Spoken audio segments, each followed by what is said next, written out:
ಓಂ ಶಾಸ್ತ್ರಯೋನಿತ್ವಾತ್ ಓಂ ನಾವೇದ ಬಿನ್ಮನುತೇತಂ ಬೃಹಂತಂ ಸರ್ವಾನುಭಂ ಆತ್ಮಾನಂ ಸಾಂಪರಾಯೇ ಔಪನಿಷದಃ ಪುರುಷಃ ಇತ್ಯಾದಿ ಶ್ರುತಿಭ್ಯಶ್ಚ.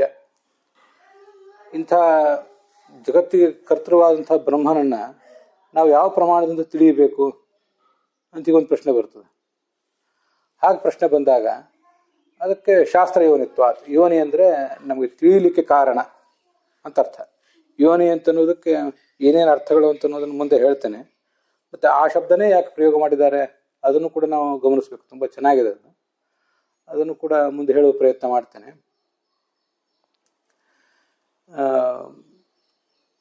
ಅಂತೂ ಶಾಸ್ತ್ರ ಯೋನಿ ಅಂದರೆ ತಿಳಿಯಲಿಕ್ಕೆ ಕಾರಣ ಅಂತ ಅರ್ಥ.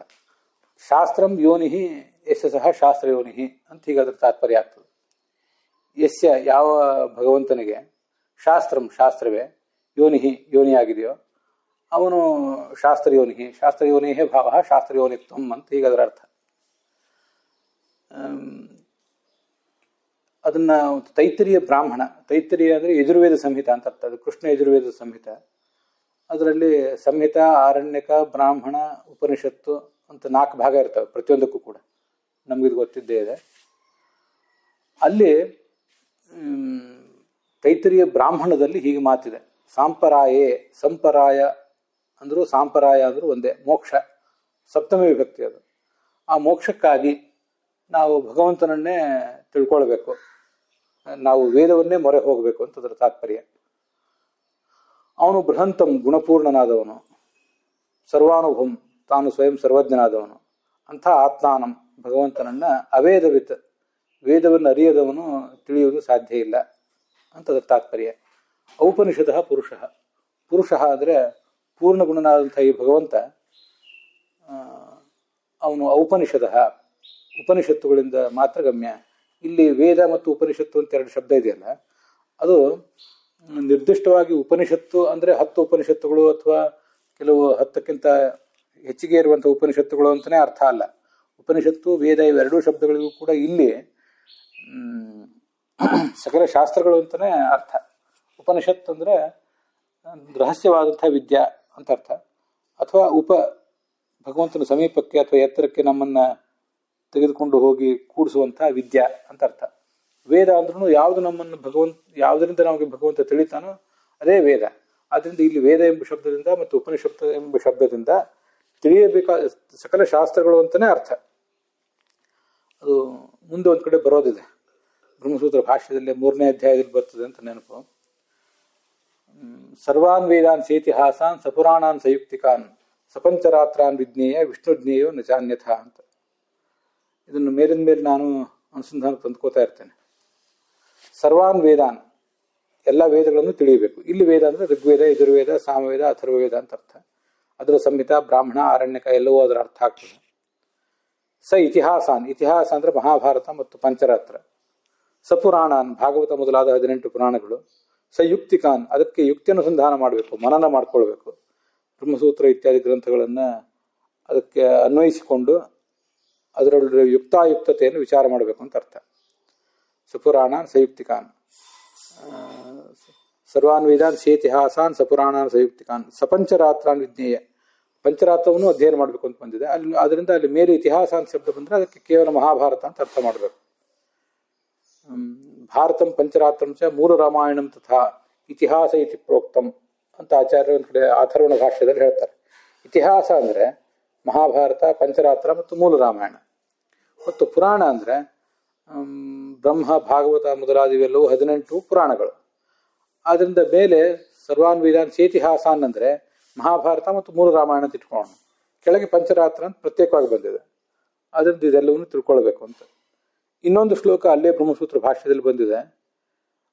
ಸರ್ವೈಶ್ಚ ದೇವೈ ಪರಮೋಹಿ ದೇವೋ ವಿಜ್ಞಾಸ್ಯೋಸೋ ನಾಲ್ಪವೇದೈ ಪ್ರಸಿದ್ಧೇತ್ ಅಂತ. ಇದೊಂದು ಯಾವುದೋ ವೇದವಾಕ್ಯ ಅಂತ ನೆನಪು. ಪರಮೋಹಿ ದೇವ, ಅತ್ಯಂತ ಶ್ರೇಷ್ಠನಾದಂತಹ ಆ ದೇವ, ಸರ್ವೈಶ್ಚ ವೇದೈ ಜಿಜ್ಞಾಸ್ಯ, ಎಲ್ಲ ವೇದಗಳನ್ನು ಅರಿತೇ ಅವನ ಬಗ್ಗೆ ನಾವು ತಿಳ್ಕೊಳ್ಬೇಕು. ಜಿಜ್ಞಾಸ್ಯನ್ನ ಅಲ್ಪವೇದೈ ಪ್ರಸಿದ್ಧೇತ್.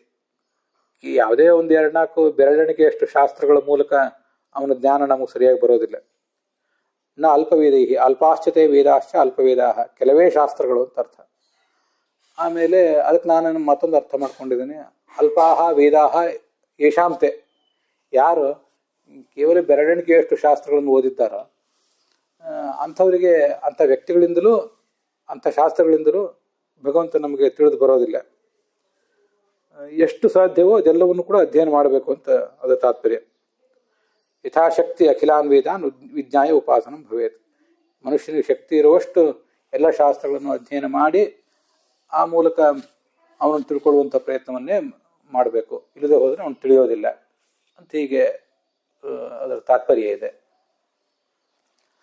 ಹೀಗೆ ಶಾಸ್ತ್ರವೇ ಆ ಭಗವಂತನನ್ನು ತಿಳಿಸುವಂಥ ಒಂದು ಕಾರಣ ಅಂತ ಅದರ ತಾತ್ಪರ್ಯ ಆಗ್ತದೆ. ಈಗ ಸಂಸ್ಕೃತದಲ್ಲಿ ನಿಷೀದತಿ ಅಂದರೆ ಕುಳಿತುಕೊಳ್ಳುತ್ತಾನೆ ಅಂತ ಅರ್ಥ. ಶದಲು ವಿಶರಣಗತ್ಯವ ಸಾಧನೇಶು ಅಂತ ಧಾತು ಅದು. ಅದಕ್ಕೆ ನೀ ಅಂತ ಉಪಸರ್ಗ ಸೇರಿಸಿದರೆ ಕುಳಿತುಕೊಳ್ಳುತ್ತಾನೆ ಅಂತ ಅರ್ಥ ಆಗ್ತದೆ. ಅದರಿಂದ ಉಪನಿಷಾದಯತಿ, ನಿಷೀದತಿ ಅಂದರೆ ಕುಳಿತುಕೊಳ್ಳುತ್ತಾನೆ, ನಿಷಾದಯತಿ ಅಂದರೆ ಕೂಡಿಸುತ್ತದೆ.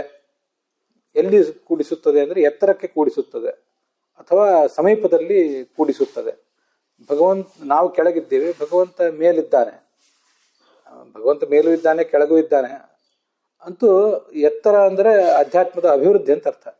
ಹೀಗೆ ಭಗವಂತನ ಹತ್ತಿರ ನಮ್ಮನ್ನು ತಗೊಂಡೋಗಿ ಕೂಡಿಸ್ತದೆ ಅಥವಾ ಭಗವಂತನ ಸಮೀಪಕ್ಕೆ ನಮ್ಮನ್ನು ತಗೊಂಡೋಗಿ ಕೂಡಿಸ್ತದೆ ಅಂತ ಆ ಉಪನಿಷಾದಯತಿ ಅನ್ನೋ ಶಬ್ದದ ಅರ್ಥ. ಉಪನಿಷತ್ ಶಬ್ದ ಸ್ತ್ರೀಲಿಂಗ, ವೇದ ಶಬ್ದ ಪುಲ್ಲಿಂಗ ಅಷ್ಟೆ. ವೇದ ಅಂದರೆ ಅಲ್ಲಿ ತತ್ವನಿರ್ಣಯದಲ್ಲಿ ಅದಕ್ಕೂ ಕೂಡ ಅರ್ಥ ಹೇಳಿದ್ದಾರೆ. ವೇದಯಂತಿ ಇತಿ ವೇದಾಹ, ಭಗವಂತನ ತಿಳಿಸುವಂಥದ್ದೇ ವೇದ ಅಂತ. ಅದು ಕೂಡ ವಿಧ ಜ್ಞಾನೇ ಧಾತು ಇದೆ.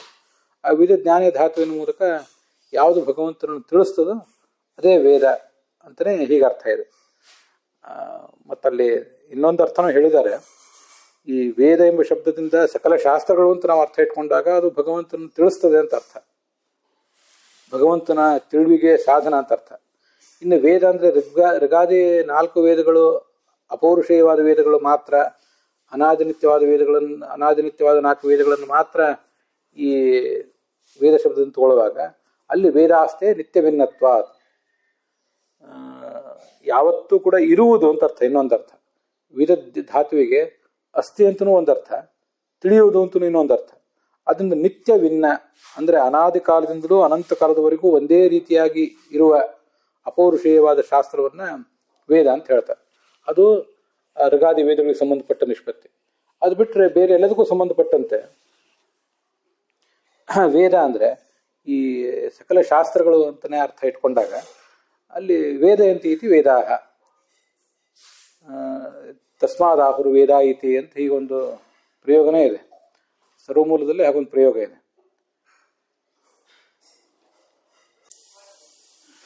ವೇದದ ನಿರ್ವಚನಕ್ಕೆ ಸಂಬಂಧಪಟ್ಟಂತೆ ನೇಂದ್ರಿಯಾಣಿ ನಾನುಮಾನಂ ವೇದಾಹ್ಯವೈನಂ ವೇದಯಂತಿ ತಸ್ಮಾದಾಹುರು ವೇದ ಇತಿ. ಇದು ಕೂಡ ತತ್ವನಿರ್ಣಯದಲ್ಲೇ ಬಂದಿರೋದು, ಆರಂಭದಲ್ಲೇ ಬಂದಿದೆ. ನೇಂದ್ರಿಯಾಣಿ ಇಂದ್ರಿಯಗಳಾಗಲೇ ಅನುಮಾನವಾಗಲೇ ಪರಮಾತ್ಮನನ್ನು ತಿಳಿಸೋದಿಲ್ಲ. ವೇದಾಹ್ಯವೈನಂ ವೇದಯಂತಿ, ವೇದಗಳು ಅಂದರೆ ಸಕಲ ಶಾಸ್ತ್ರಗಳು, ಪುರಾಣ ಮಹತ್ತರಾದ ಎಲ್ಲ ಶಾಸ್ತ್ರಗಳು ಕೂಡ ಅವೇ ನಮಗೆ ಭಗವಂತನನ್ನು ತಿಳಿಸ್ತವೆ. ಹೀಗೆ ವೇದಯಂತಿ ಇತಿ ವೇದಾಹ, ಭಗವಂತನನ್ನು ಸ್ಪಷ್ಟವಾಗಿ ನಮಗೆ ತಿಳಿಸುವುದರಿಂದ ಅವುಗಳನ್ನೇ ವೇದ ಅನ್ಬೇಕು ಅಂತ ಹೀಗೊಂದು ನಿಷ್ಪತ್ತಿ ಬಂದಿದೆ. ಇದು ವೇದದ ಶಬ್ದದ ನಿಷ್ಪತ್ತಿಯನ್ನೂ ಹೇಳಿತ್ತು. ಮತ್ತೆ ಶಾಸ್ತ್ರಯೋನಿತ್ವಾತ್ ಅಂತ ಈ ಸೂತ್ರ ಏನಿದೆಯಲ್ಲ, ಈ ಸೂತ್ರವನ್ನು ಗಮನಿಸಿದರೆ ಭಗವಂತನನ್ನ ಶಾಸ್ತ್ರದಿಂದ ಬಿಟ್ಟು ಮತ್ತಾರಿಂದಲೂ ತಿಳ್ಕೊಳ್ಳಿಕ್ಕೆ ಬರೋದಿಲ್ಲ. ಅಲ್ಲಿ ಆಚಾರ್ಯರ ಭಾಷೆ ಏನಿದೆ, ನಚ ಅನುಮಾನತೋ ಅನ್ಯೇ ಕಲ್ಪನೀಯ, ಶಾಸ್ತ್ರವನ್ನು ಬದಿಗಿಟ್ಟು ಕೇವಲ ನಿಮ್ಮ ಊಹೆಯಿಂದ ಇನ್ಯಾರೋ ಈ ಜಗತ್ತಿನ ಕಾರಣ, ಅವನು ಈ ಜಗತ್ತನ್ನು ಸೃಷ್ಟಿಸ್ತಾನೆ, ಪಾಲಿಸ್ತಾನೆ, ನಾಶಪಡಿಸ್ತಾನೆ ಅಂತ ಹೀಗೆಲ್ಲ ನೀವು ಕಲ್ಪನೀಯ ಹಾಗೆ ಆಲೋಚನೆ ಮಾಡಬಾರ್ದು ಅಂತಾನೆ ಭಾಷ್ಯ ಇದೆ. ಅನುಮಾನತಃ ಅಂತ ಅಲ್ಲಿರೋದನ್ನು ಗಮನಿಸಿದರೆ ನಿಮ್ಮ ಅನುಮಾನವನ್ನು ಬದಿಗಿಡಿ ಅಂತ ಹೇಳಿದ್ದಾರೆ. ಅದನ್ನು ಗಮನಿಸಿದರೆ ಇಲ್ಲಿ ಕೂಡ ನ ಇಂದ್ರಿಯಾಣಿ ನಾನುಮಾನಂ, ಇಂದ್ರಿಯಗಳಾಗಲಿ ಅನುಮಾನವಾಗಲಿ ಭಗವಂತನ ತಿಳಿಸುವುದಿಲ್ಲ ಅಂತ ಬಂದಿದೆ. ಇನ್ನು ಮತ್ತಲ್ಲಿ ಬೇರೆ ಬೇರೆ ಪ್ರಮಾಣಗಳಿವೆ ಕೆಲವು. ನಾಕ್ಷಜೇನ ಚ ಕೇನಚಿತ್ ನಚ ಕೇವಲ ತರ್ಕೇಣ, ಕೇವಲ ತರ್ಕದಿಂದ ಭಗವಂತನ ತಿಳ್ಕೊಳ್ಳಿಕ್ಕಾಗೋದಿಲ್ಲ. ಅಕ್ಷಜೇನ ಪ್ರತ್ಯಕ್ಷ ಪ್ರಮಾಣದಿಂದ ತಿಳ್ಕೊಳ್ಳಿಕ್ಕಾಗೋದಿಲ್ಲ. ಕೇವಲಾಗಮ ವಿಜ್ಞೇಯ, ಕೇವಲ ಭಗವಂತನ ಆಗಮಗಳಿಂದಲೇ ಶಾಸ್ತ್ರಗಳಿಂದಲೇ ಅವನು ತಿಳ್ಕೊಳ್ಬೇಕು. ಆಗ ಇಲ್ಲಿ ವೇದ ಶಬ್ದದ ಅರ್ಥ ನೋಡಿದ್ವಿ. ಅಲ್ಲಿ ಆಗಮ ಅಂತಂದ್ರೆ ಆಗಮಯಂತೀತಿ ಆಗಮಾಹ ಅಂತ ಅರ್ಥ. ಆ ಅಂದ್ರೆ ಆಸಮ ಅಂತ ಚೆನ್ನಾಗಿ, ಗಮಯಂತಿ ತಿಳಿಸ್ತವೆ, ಆದ್ರಿಂದ ಅವುಗಳಿಗೆ ಆಗಮ ಅಂತ ಹೀಗೆ ಹೆಸರು. ಈಗ ಅದು ಬಂದಿದೆ. ಮತ್ತೆ ವೇದೈಶ್ಚ ಸರ್ವೈರಹಮೇವ ವೇದ್ಯ ಭಗವದ್ಗೀತಾದಲ್ಲಿ ಸರ್ವ ವೇದಗಳಿಂದಲೂ ನಾನೇ ಪ್ರತಿಪಾದ್ಯನಾಗಿದ್ದೇನೆ ಅಂತಲ್ಲಿ ಬಂದಿದೆ. ಅದನ್ನು ಮತ್ತೊಂದು ರೀತಿಯಾಗಿ ನಾವು ಆರ್ಡರ್ ಸ್ವಲ್ಪ ಬದಲು ಮಾಡಿಕೊಂಡ್ರೆ ಅಹಂ ವೇದೈರೇವ ವೇದ್ಯ ಅಂದ್ರೆ ಶಾಸ್ತ್ರೈರೇವ ವೇದ್ಯ ಮತ್ತು ಅನೇನ ಕೇನಚಿತ್ ಪ್ರಮಾಣೇನ ಅಂತ ಇನ್ನೊಂದು ಅರ್ಥನೂ ಕೂಡ ಅದಕ್ಕೆ ಬರ್ತದೆ. ಅದನ್ನು ಎಲ್ಲವನ್ನು ಇಲ್ಲಿ ನಾವು ಪೂರಕವಾಗಿ ತಗೊಳ್ಬೋದು. ಅದರಿಂದ ಯೋನಿ ಅಂದ್ರೆ ಅವನನ್ನು ತಿಳಿಸ್ಲಿಕ್ಕೆ ಕಾರಣ ಅಂತ ಈಗ ಅದರ ತಾತ್ಪರ್ಯ.